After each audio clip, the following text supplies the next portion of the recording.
Hello students, I am Sarpa Jakura. My passion is to teach statistics subject. Please like and subscribe to my channel for more videos. Today lecture is about exercise 4.5. Question number 2. Question number 1 છે આપણે લાસ્ટમાં જોવાનું છે. આજના લેક્ચરમાં આપણે question number 2 solve કરવાનું છે. અને મોસ્ટ ટાઈમ પે લખ્યું છે આપણે આ ક્વેશ્ચન દર વખતે આપણે એક્ઝામમાં પૂછીએ છીએ. મોસ્ટ ઇમ્પોર્ટન્ટ ક્વેશ્ચન છે. તો ફર્સ્ટ ઓફ ઓલ આપણે ક્વેશ્ચન સમજીએ. The daily salary of administrative staff of two companies yielded the following results. Which company has more stable salary? તમને બે કંપનીના સ્ટાફ જે છે, જે એડમિનિસ્ટ્રેટિવ સ્ટાફ છે, એનો ડેઇલી જે સેલેરી પે કરે છે કંપની, એની ડિટેલ આપેલી છે. તમારે એ ફાઇન્ડ કરવાનું છે કે આ બે કંપની આપી છે, કંપની એ એન્ડ કંપની બી. આ બે કંપનીમાંથી કઈ કંપની છે એ સેલેરી આપવા માટે મોર સ્ટેબલ છે, વધારે સ્થિર છે. તો બધાને ખ્યાલ હશે લાસ્ટ લેક્ચરમાં આપણે ઇન્ટરપ્રેટ બે જોયા હતા. મોર સ્ટેબલ ક્યારે આવશે એ આપણે છેલ્લે લાસ્ટમાં જોશું. ઓકે, તો હવે તમને જે ટેક્સ્ટબુકમાં રકમમાં જે બંને કંપનીની ડિટેલ આપેલી છે એ જોઈએ. તો ફર્સ્ટ ઓફ ઓલ કંપની એ, એમાં મીન સેલેરી જેને આપણે એક્સ બાર કહીએ છીએ, કેટલા આપેલા છે? 600 rupees. Standard deviation means S આપેલું છે 30. તમને આપેલું છે બધું, તમારે ખાલી ફોર્મ્યુલા જ મૂકવાની છે. કોની ફોર્મ્યુલા? તો કોએફિશિયન્ટ ઓફ વેરિએશન, જે લાસ્ટ લેક્ચરમાં આપણે ફોર્મ્યુલા જોઈતી. શું ફોર્મ્યુલા છે? S divide by X bar into 100. S કેટલું છે? 30 ડિવાઈડ બાય એક્સ બાર કેટલું છે? 600 ઇન્ટુ 100. કેલ્ક્યુલેટરથી તમે સાદુર વાપશો એટલે આન્સર આવશે 5%.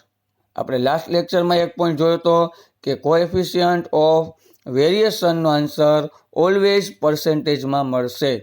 એટલે કંપની એનો કોએફિશિયન્ટ ઓફ વેરિએશન કેટલા પર્સન્ટ આવ્યો? 5%. હવે એ જ રીતે કંપની બી, એની મીન સેલેરી એક્સ બાર આપેલી છે 2100. Standard deviation S is equal to 84. આપણે ફાઇન્ડ કરવાનું છે coefficient of variation S divide by X bar into 100. S આપેલું છે 84 ડિવાઈડ બાય એક્સ બાર આપેલું છે 2100 ઇન્ટુ 100. 84 ડિવાઈડ બાય 2100 કરતાં અને ઇન્ટુ 100 કરતાં આપણો ફાઇનલ આન્સર આવશે 4%. મીન્સ કે company Bino coefficient of variation મળશે તમને 4%. હવે આપણે ફાઇન્ડ એ કરવાનું છે કે બે કંપનીમાંથી કઈ કંપની છે એ પોતાના સ્ટાફને સેલેરી આપવા માટે વધારે સ્ટેબલ છે, જેથી કરીને અન્ય જે સ્ટાફ છે રિક્રુટમેન્ટ થાય તો એ ડિસાઇડ કરી શકે કે આપણે કંપની એમાં જોઈન્ટ થવું સારું છે, કંપની બીમાં. આવું આપણે ડિસિઝન લેવાનું થાય ત્યારે આ સ્ટેપ આપણે ઇમ્પોર્ટન્ટ આવશે. તો અહીંયા આપણે એમ લખ્યું છે લાસ્ટ જે આપણી 3 સેન્ટેન્સ છે એ મોસ્ટ ઇમ્પોર્ટન્ટ છે, એ જ આપણો આન્સર થશે. Here company B has smaller value of coefficient of variation. અહીંયા બે કંપનીમાંથી કઈ કંપનીનો આન્સર કોએફિશિયન્ટ ઓફ વેરિએશનનો આન્સર નાનો સ્મોલર આવ્યો? તો કંપની બી, કારણ કે કંપની એનો આન્સર 5% છે, કંપની બીનો આન્સર 4% છે. અને આપણે લાસ્ટ લેક્ચરમાં જે ઇન્ટરપ્રેટ જોયું તો એમાં એમ જ હતું કે જે કંપની છે એનો કોએફિશિયન્ટ ઓફ વેરિએશન સ્મોલર આવે એ જ કંપની છે એ મોર સ્ટેબલ છે. તો અહીંયા કંપની બી છે એનો કોએફિશિયન્ટ ઓફ વેરિએશન સ્મોલર આવ્યો છે, so company B is more stable salary. એટલે કંપની બી છે એ સેલેરી માટે મોર સ્ટેબલ છે, કંપની એ નથી. ઓકે, આપણો ફાઇનલ આન્સર, અહીંયા આપણો ક્વેશ્ચન પૂરો થઈ ગયો.